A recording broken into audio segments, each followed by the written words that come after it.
my father, Reverend Alexander Brooks Hendricks, was a minister in the African Methodist Episcopal Church, Warren Me, down on Erie Street. If you ever saw that building, I think they tore it down. Mm. But he preached there for 25 years, and during the Depression, he had 11. He had 12 sons and 3 girls. Man, you know that's a lot of kids.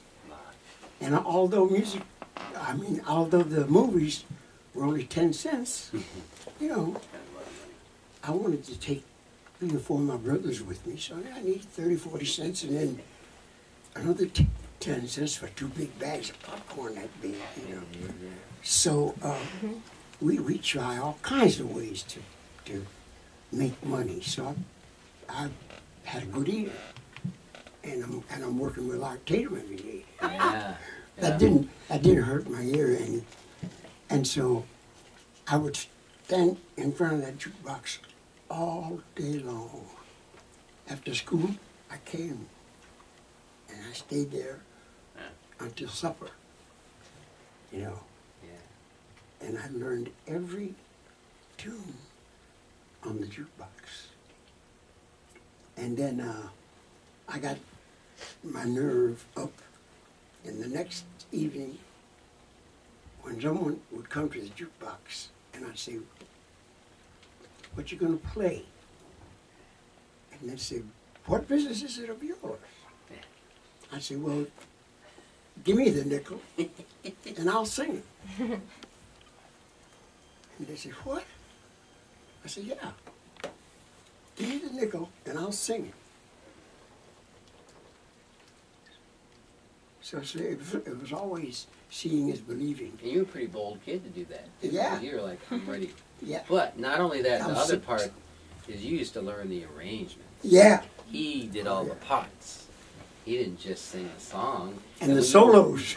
And the solo. See, when you were just doing the thing, reenacting the tribal thing, I fell out because you got all the sounds. Yeah. You got all the sounds. So that was part of your ear. You get all those things. You get all the sounds of the arrangement and everything. And I would learn all those tunes, and while I was learning those tunes, I was learning music. Yeah. I was learning our culture. Right. I was learning jazz.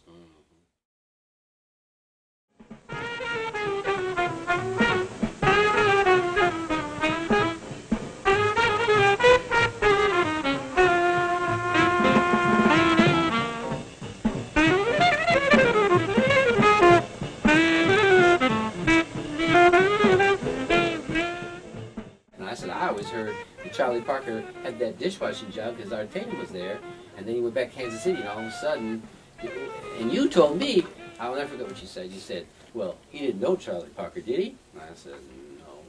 And you said, "I did." And you said, "It's true." It right? is true. It is true. See, he heard Art Tatum and those lines and such. Went back to Kansas City. And said, "I want to play like that." The horn. Yeah. Yeah. That is like I a very heavy thing to like talk that. about. Wow. And that's exactly what he does. If you put the needle on anything of his, yes, it's Art Tatum's version. Yeah. Wow. Yeah, hearing those lines that had never been before. Where in the world he ever came up with that, Art Tatum? I mean, it's just an incredible. It's just genius, but it's really something. Well, because he had no lines between one musical form and another. He had no such lines. He just had music. Yeah, yeah.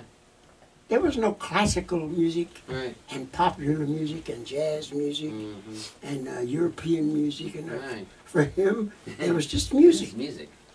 And all of it was the same. Yeah. And he's more right than those of us who separate everything into everything else, you know.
in bed. That's right. Yeah, it's kind of the same line of thinking. Huh?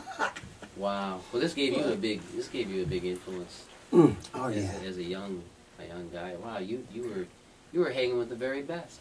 Yep, always.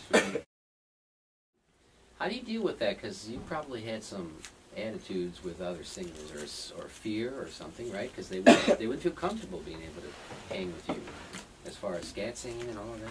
Well, I always felt flattered by that because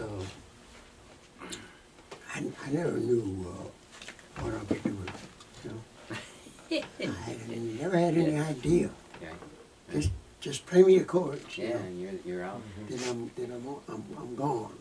Yeah. And I don't know what's coming out. Yeah. You know, except that I know I have to follow these chords. Yeah. You know.